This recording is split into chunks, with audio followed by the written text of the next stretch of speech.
What's up guys, I'm Phoenix Master 1 and welcome to my Resplendent review of Jeorge, and I'll be going over the builds that you can run on him in the modern times. At the end I also have a special bonus segment which a lot of you really like.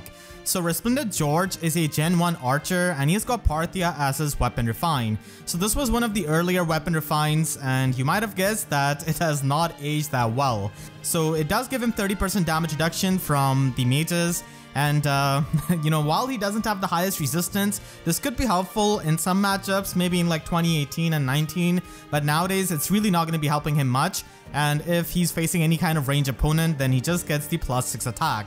So yeah, we just have better inheritable weapons than this, so this weapon refine doesn't really stand out much, and he's definitely a victim of those kinds of early refines. His stat spread is also not really too min-maxed. He ends up having 34 base attack and 34 base speed after the Resplendent stats, and there's a lot of competition among the archers, especially the free-to-play archers. So we've got Young Ines and Jomke, who are both extremely powerful archers, and Jeorge doesn't really fit in that kind of nuking category because he doesn't have that kind of weapon unless he gets a really good arcane bow, and stat-wise Young Ines still pretty much just outclasses him with having better attack and speed, and Jomke just having better attack than him. But keep in mind that with Jomke's weapon you can actually get the guaranteed follow-up attack and also a lot of speed. So unfortunately Jeorge is again one of those units that you build up if you really like him a lot. Outside of that, he's really not going to be standing out. And bows definitely have quite a lot of other options that he can inherit, so even though his weapon refine is not the greatest, you can definitely run some good options like Whitecap Bow. I really wouldn't recommend running a low merge or a budget Jeorge because he really needs those extra stats, the merges and the dragon flowers to function, and also the premium skills. So Whitecap Bow Plus is going to be the best bow that you can run on him, and you can get attack speed ideal and null follow up from the divine codes, and you can also run attack speed oath so that he can get extra attack and speed and also the teleportation. You can also run the drive, you can also run the joint drive skills if you don't have the access to this oath 4 skill, but that is definitely preferred, and you can just run Luna so that you can deal with a lot of the high damage units. Speed is going to be the best IV to go for Jeorge, and if you want to invest a bit more into him, then the latest attack speed finish is actually pretty nice compared to attack speed ideal, because it does give you that true damage when your special triggers and also provides you with the healing. So that is really good, and you can easily run a tempo skill in slot B because now we have access to null follow-up Sacred Seal. So I'm almost grateful that I didn't make this video last month because we didn't have this null follow-up Sacred Seal, and it can definitely open up the options for Jeorge and many of the other archers. At max investment, you can actually use him with Summoner Support and Speed Smoke 4, so this can provide him with the damage reduction, and with this kind of max investment build, you can go with a mixed phase bow like Spendthrift Bow, which is going to be providing you with +7 attack against every foe, unlike Parthia, and also gives you the -7 attack debuff on the opponent. So this could definitely work out, and attack speed finish is a pretty nice skill here, which can give you the healing and also the extra damage. And with this kind of build, you just want to stack up stats on him with the visible buffs, so bonus doubler can work out as well. He could also be used in Ether Raid's defense, as a lot of archers can be, so you could use him with Reindeer Bow so that he doesn't get nuked by a special of an armor, and that guard effect is definitely going to be pretty nice for messing up a lot of the Hardy Fighter armors. And with Brattlecatria in the Dark Season, he can function if you really like him. Of course, there are many other better options, but if you're a big fan of him, then you can run him with this build. And Unity skill is really good on Ether Raid's defense because people are going to be running the Temari Dagger, Sabotage Attack on Mila, and a lot of the debuffs, so that really helps you. And with the tempo effect, you can pretty much try and make sure that you can trigger Luna, and the guard effect can definitely help you defensively as well so that you can survive.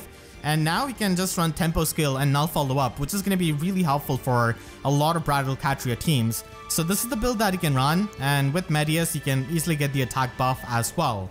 You can also use them in Arena with Whitecap Bow Plus and Sea-Dual Infantry 4. And in Arena, lot speed defense is going to be helping you a bit because the visible buffs are going to be common. So winning the speed check for the Whitecap Bow so that you can quad attack is going to be pretty nice. Of course, not the greatest infantry unit or even the high scoring unit, but if you don't really care too much about the tiers and you just want to use your boy, then this is the build that you can run. And finally, if you just want to use them for the in-game content with like a couple of dancers, then you can run the standard Sparrow and Desperation build, which is possible now with null follow-up, so you can just quad attack in the Desperation range. And White Cap Bow Plus is really, godsend for many of these archers which don't really have a very good weapon. But keep in mind that arcane weapons are a thing now, so if we get a pretty nice arcane bow, then that could actually help Jeorge stand out. Even though he does lose when it comes to the pure stats, it is still going to be making him a lot more viable, as we saw with Arcane Elutnir, making a lot of the older units much more viable. So Parthia's Weapon Refine is one of the earliest ones, and I feel like it could have been improved so much.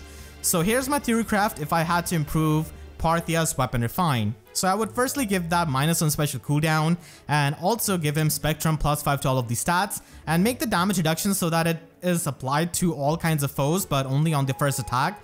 So that kind of damage reduction is definitely pretty nice. And I've kind of taken inspiration from the healing of Wind Parthia of Brave Claude, so it also provides him with the healing, but it just provides him with a healing similar to that of Soul Lance, so it's an in-combat healing per hit. And then with his Weapon Refine, I tried to make him a bit more unique and supportive so that, he can stand out compared to the other nuking options like Jomke or Young Innes. So nuking, is always going to be getting better with stuff like Ledgering Alm and his remix, but supportive bows are not really quite as common, so I would definitely give him this kind of effect where he could inflict guard and -5 to all stats of the foes who have got the highest defense, and then any foes within 2 spaces of that. So this is going to be having good synergy with the final effect, as you'll see, and then he can get another layer of Spectrum stats so that he can essentially get plussed into all of his stats, which is going to be helping an older unit like him. And then finally, he can get the Broadleaf fan effect in this weapon. So Broadleaf effect is basically like the Blizzard Tome which Guntra has, so it gives you extra damage output depending on the debuffs on the enemy. So this allows Jeorge to actually hit a lot harder now, and this is pretty much a way of fixing his nuking potential while also making him supportive. And I actually am quite surprised that we never got like a broadleaf bow or any kind of bow which has this kind of effect built into it. So Jeorge would definitely be pretty unique as a free-to-play unit who can support you with the debuffs even at like low merges. So the guard effect is so good for a lot of your units, and you can also get a much better damage output with the broadleaf fan effect. And the healing and the damage reduction actually gives him a much better mix phase, which is not really possible with the Parthia Weapon Refine that we have now. I definitely understand where they were coming from making Parthia more lore based with how it deals with, range units and mages, but it's not really very practical nowadays. So this is a refine that still tries to make him a bit more unique while not really trampling the niches of the other archers, and actually still makes him a pretty good unit to be used at low investment. So let me know in the comments what you think about the theory craft and the weapon refine. I'll be eager to hear that. And if you enjoyed this video, then make sure to share this with your friends who are trying to build him up. And you can also leave a like and a comment, helps me tremendously. And if you really enjoyed, you could always support me directly by using super thanks or by becoming a YouTube member down below. And for more fave videos, make sure to subscribe and hit the notification bell, because YouTube sub boxes are about as functional as Parthia's damage reduction against any kind of non-mage opponent. So with that said, I'll see you guys next time. Thank you so much for watching and have a great day.